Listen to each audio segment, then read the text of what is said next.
Hi, YouTube. I wanted to respond to the hashtag message to feminists, although I don't think I've been tagged, at least not to my knowledge. And for that reason, I'm not going to tag anyone. And besides, anyone who I would tag has likely already been tagged. I've watched a few videos on the subject already. When it comes to this message to feminists idea, I do want to just say, first of all, this message is not to feminists who would, by all other metrics, be simply deemed an egalitarian. This message is to the more radical third wave, whatever you want to call them, type feminists. And it seems to me, when we're talking about this modern ideas of feminism, there is a confusion. And I don't know if it's an honest confusion. Lots of mosquitoes out here today, so I may be moving around a bit. I don't know if it's an honest confusion or not. It's hard for me to tell sometimes. But there is seemingly some confusion amongst modern feminists about people who would otherwise seem to agree with the dictionary definition of feminism. You know, the belief in the social and economic and political equality, etc., etc., etc. Who would also say, but I'm not a feminist. And there seems to be a great deal of confusion about why someone would do that. And then, of course, there is the additional attempt to shoehorn them in there anyway, to force people against their will to accept the label. And again, I don't know if this is honest or not. However, I want to give a message to feminists as to why this might be the case. Why people who would consider themselves to be egalitarian in their viewpoint, who would otherwise agree with the dictionary definition, the actual dictionary definition of feminism that's always thrust out there, but who would reject the notion of being called a feminist. And the reason I think that this is because reasonable people, and I would, in the West, I would consider that to be the sort of the silent majority, I guess. Reasonable people everywhere expect to see some consistency with thought and deed.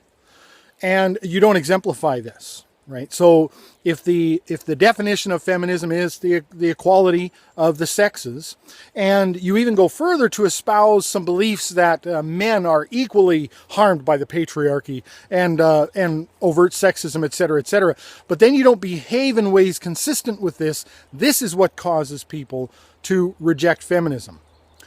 People like it when you universalize your principles, because otherwise you're just making a special pleading, right? What you're doing is you are stating that you have a certain value set, but then you are making exceptions whenever it suits you. And an example of this might be, regardless of the truth value of the statement, that gender is a social construct, and that even race is a purely social construct. But then turning around and collectivizing men, particularly white men, to bring race and gender together, because it's convenient. You're collectivizing their experience, you're collectivizing their attitudes, and you're collectivizing your discrimination of them. So no cis white men, please, for instance. And this is inconsistent, and reasonable people everywhere reject this kind of inconsistency. Similarly, people reject the kind of inconsistency that says men and women should be equal. They should be equal in the workplace, they should be equal economically, politically, socially, personally, privately.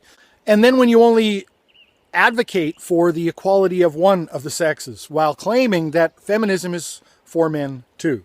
That, in fact, as Big Red had famously said, shut the fuck up. No, something else. Okay, as Big Red had famously said, you MRAs, men's rights advocates, don't need to exist. You should all be feminists because we're taking on all of the concerns that you have under the guise of feminism.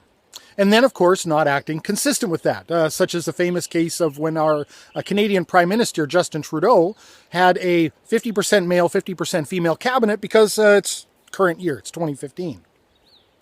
Effectively, in all likelihood, discriminating against somebody based on sex, right? There are three numbers that make no sense to me when it comes to placing some sort of ideal equality amongst the sexes in, for instance, the Canadian cabinet. One would be 0%. The other would be 100%. In other words, 0% of either sex, that's suspicious. 100% of either sex, that's pretty suspicious. And the third number that makes no sense, that's evidence of foul play, is 50%.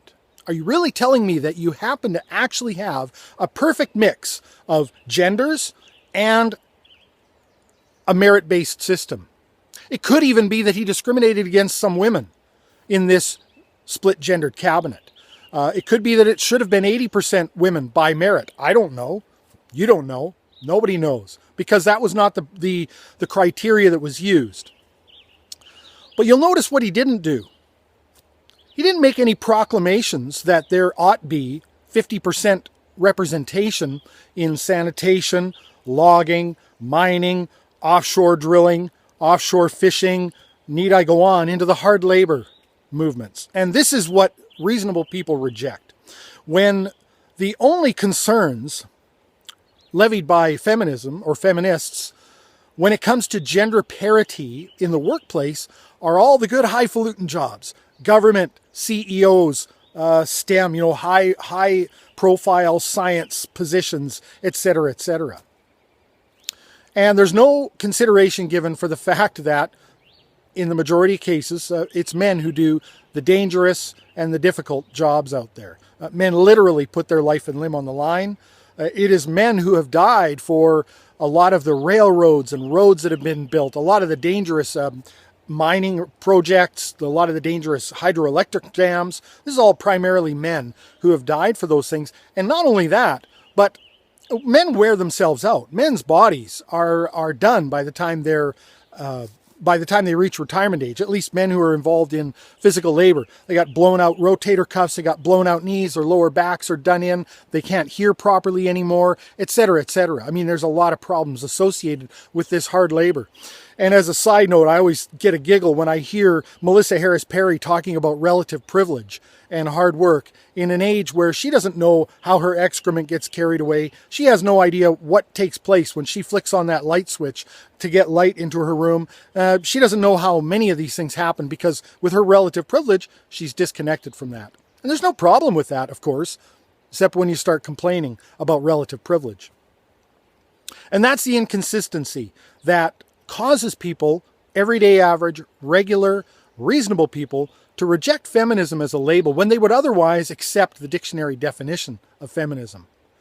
And I don't know what underpins that lack of real consistency, lack of universalizing the principles. The principles that, someone's lived experience should be taken so seriously unless they happen to be of one particular intersection of race and gender, right? I don't know what causes it. If it really is, as some people say, a hatred of men, particularly white men, if it's an internal struggle, if it's just a desire to try to gain resources by using this as a crutch, or if it's an internal disconnect.